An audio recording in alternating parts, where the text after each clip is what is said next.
Kung lagi kang na-offend pag kinokorek ka, hindi ka mag-grow sa buhay. Kailangan ng mga taong honest. Kailangan ng honesty para yumabong ka, para umanlad ka, para mag-grow ka.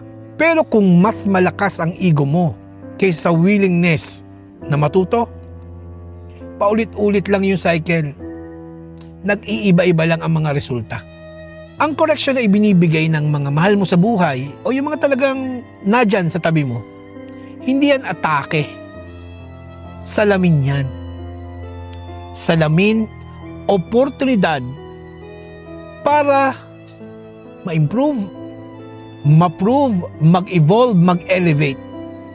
Kasi yung mga taong yan na nagke-care talaga sa iyo, i-check ka nila kasi gusto nilang makita kang manalo. At kung na-offend ka sa tuwing sinasabihan ka nila at hindi mo to tinatanggap at mas pinipili mo ang pride mo kaysa sa progress, yang pride mong yan ang magkokos sa iyo para mawala ang napakagagandang opportunity na pwedeng i-unlock kung marunong ka lang magpakumbaba.